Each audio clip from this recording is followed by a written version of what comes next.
आज की क्लास में हम लोग वेरियस मेथड ऑफ सेपरेशन में sedimentation, decantation, filtration, evaporation and distillation देखेंगे क्या होता है।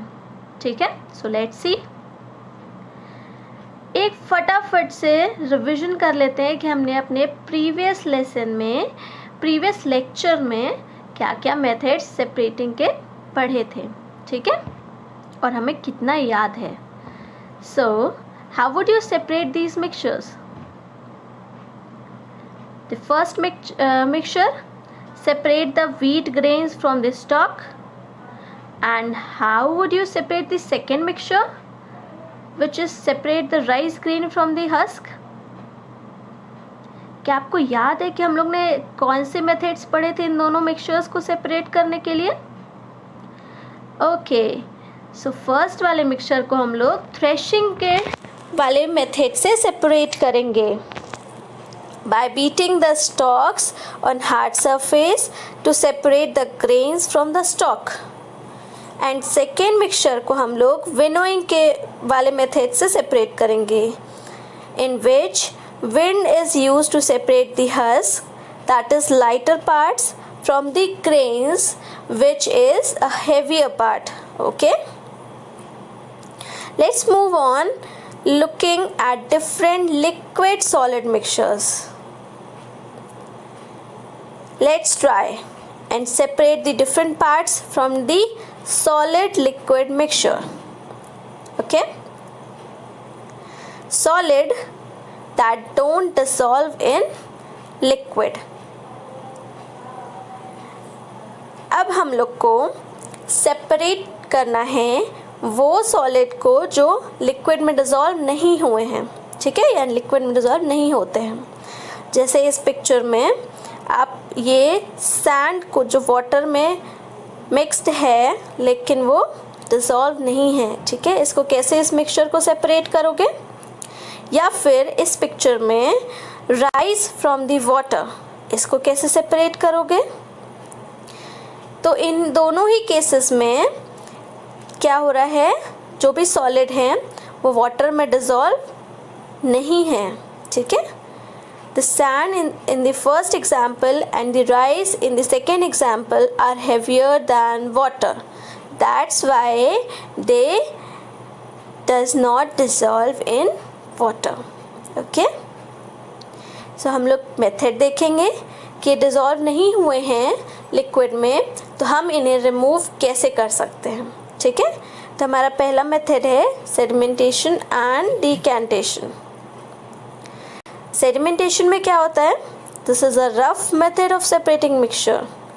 Note down, this is a rough method of separating a mixture. Okay, in this method the mixture is left for some time without being disturbed.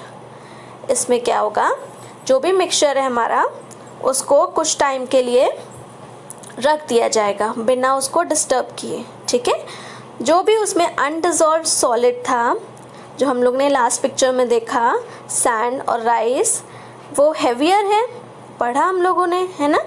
वो heavier है तो वो क्या होगा, it settles down at the bottom of the container after some time. तो वो heavier है इसलिए वो क्या होगा, बैठ जाएगा. ठीक है, बॉटम में, कंटेनर के बॉटम में कुछ टाइम के बाद, बिना उससे डिस्टर्ब किए. हम लोग उसे डिस्टर्ब नहीं करेंगे. ठीक है, फिर क्या करेंगे, डिकैंटेशन करेंगे. सेडिमेंटेशन कर लिया. सेडिमेंटेशन यही था कि हम लोग ने उसे रख दिया बिना उसे डिस्टर्ब करे उस मिक्सचर को. ठीक है, तो जो भी उसमें अनडिज़ोल्व्ड सॉलिड था वो उसमें सेटल डाउन हो गया. In this method, in decantation, once the solid particle settles at the bottom, एक बार जब सॉलिड का पार्टिकल उसमें सेटल डाउन हो गया तो हम लोग क्या करेंगे, जो भी वाटर उसमें ऊपर है उसको दूसरे कंटेनर में निकाल लेंगे. ठीक है, ये जो removal of water into another container is called decantation. इस मेथड को हम लोग क्या कहेंगे, डिकैंटेशन. अब डिकैंटेशन के बाद क्या हुआ, क्या हमें जो वो पानी मिला जिसको हमने रिमूव किया दूसरे कंटेनर में, क्या वो प्योर फॉर्म में मिला? उसमें से इम्प्योरिटीज़ रिमूव हो गई? The water that has been separated from the sand and water mixture and the water that has been separated from the rice and water mixture, are they pure? अब यहाँ पे problem हो गई, because in both the cases the water still has impurities, है ना।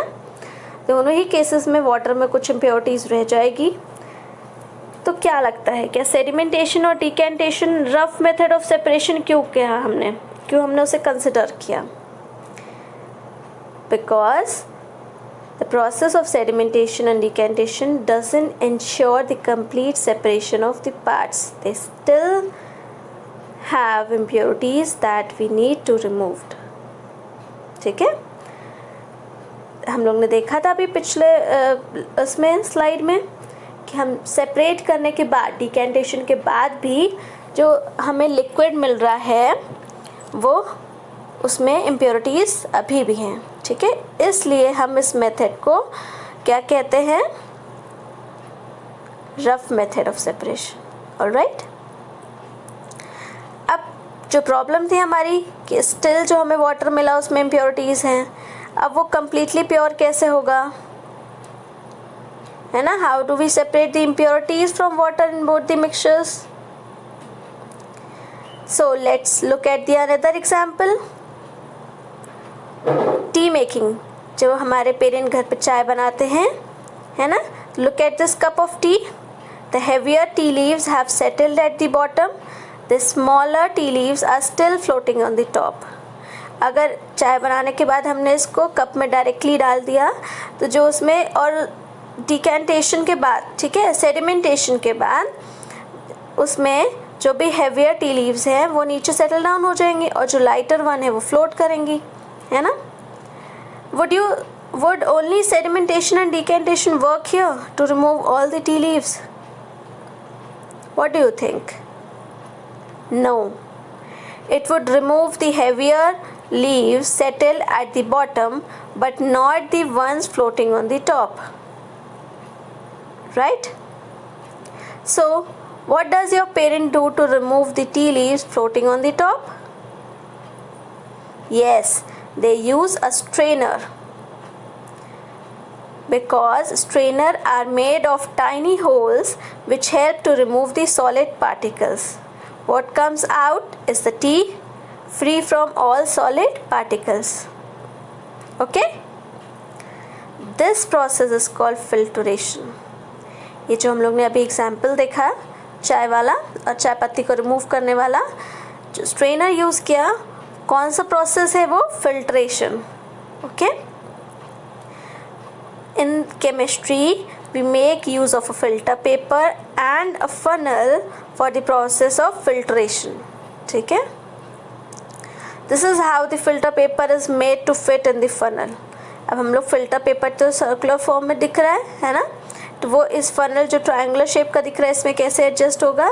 तो इसको ऐसे फोल्ड करेंगे ताकि हमारे फनल में एडजस्ट हो जाए और हम फिल्टर कर सकें लैब्स में। ठीक है, अब हमने यहाँ पे बात क्यों करी फिल्टर पेपर और फनल की? बिकॉज ये जो फिल्टर पेपर है वो हमारा स्ट्रेनर के तरह काम करेगा। The filter paper has tiny pores like the strainer which help to hold the solid particles in it, and what comes out? A clear liquid. In filtration, the decanted water is made to pass through a funnel made of filter paper. The impurities stick to the filter paper and pure water flows out. अब filtration में क्या होता है? जो भी हम लोग ने डिकेंटेशन करने के बाद जो डिकेंटेड वाटर था विच स्टिल हैव इम्प्योरिटीज़, उसको हम लोग क्या करेंगे? एक फनल के थ्रू पास कराएंगे जिसमें हमने फ़िल्टर पेपर लगा के रखा है। तो जो भी इम्प्योरिटीज़ होंगी वो फ़िल्टर पेपर में रह जाएंगी। ठीक है, और फनल के थ्रू हमें प्योर वाटर मिलेगा कंटेनर में। ठीक, अब ये जो सॉलिड पार्टिकल्स है जो फिल्टर पेपर में रह गया उसे हम क्या कहेंगे? रेसिड्यू। और जो हमें क्लियर लिक्विड मिला हमें कंटेनर में जिसमें कोई इम्प्योरिटीज़ नहीं है, which is free from all impurities, that is called filtrate. Understood? So here are problem solved. All of these methods work till the solid doesn't dissolve the liquid. Okay, thank you.